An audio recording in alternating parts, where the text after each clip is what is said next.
ধর্মনগর মহকুমার অন্তর্গত রাজনগর এলাকা থেকে আটক 12 লক্ষ টাকার বার্মিজ সিগারেট সহ দুটি গাড়ি সমেত দুই পাচারকারী। ঘটনার বিবরণে জানা যায় যে মিজোরাম থেকে ত্রিপুরার প্রবেশের পথে ধর্মনগর পুলিশের হাতে আটক বিপুল পরিমাণ বার্মিজ সিগারেট। গোটা ঘটনায় তদন্ত শুরু করেছে ধর্মনগর পুলিশ।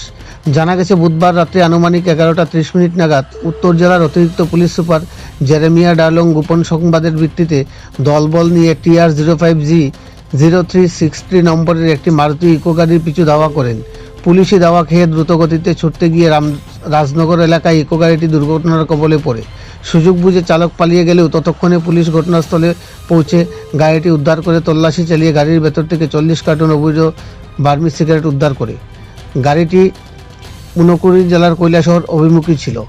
পাশাপাশি স্থানীয় জনগণ MZ01P 6718 নম্বরের ওপর একটি অল্ট্রো K10 গাড়ি আটক করে পুলিশের হাতে তুলে দেয়। জানা গেছে ওই গাড়িটিতে ত্রিপুরার দামছড়া এলাকার মনিন্দ্র রিয়াং ও আসামের শ্রীভূমি জেলার বারুইগ্রামের রাহুল আলম পিতা মইনুল হককে আটক করে ধর্মনগর পুলিশ। ধর্মনগর পুলিশ সূত্রে জানা গেছে উদ্ধারকৃত বার্মিজ সিগারেটের কালোবাজারি মূল্য আনুমানিক 12 লক্ষ টাকা হবে। সূত্রের খবর ইকো বুঝাই বার্মিজ সিগারেট দামছড়া এলাকা থেকে কৈলাসহরের উদ্দেশ্যে নিয়ে যাওয়া হচ্ছিল। ধারণা করা হচ্ছে বার্মিজ সিগারেটগুলো বার্মা থেকে মিজোরাম হয়ে দামছড়াতে মজুত রাখা হয়। পরবর্তীতে সুযোগ বুঝে সিগারেটগুলো বিভিন্ন প্রান্তে পাচার করা হয়। তবে এই নিয়ে দামছড়া থানার পুলিশের ভূমিকা নিয়ে প্রশ্নচিহ্ন দেখা দিয়েছে। ধর্মনগর প্রতিনিধি report, Shyamali Tripura. This morning, in the early morning, there was information that there was an accident, and PS staff had gone to Rajnagar area where they found one vehicle, an eco vehicle TR-05G0363, where we had found that there were around 40 cases of Burmese packets of cigarettes.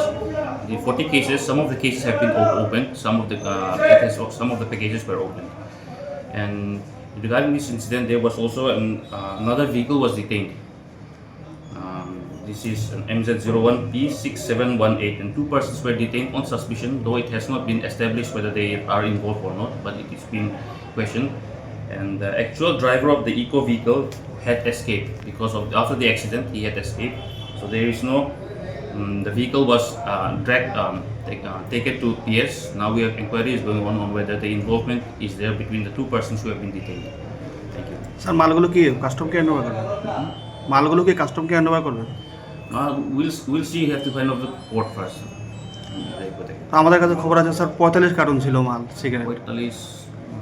As far as my information I have received is 40 which somewhere have been opened when the police reached on the spot. The vehicle, when the police personnel reached on the spot, they had taken 40 cases of cigarettes, some of which were open.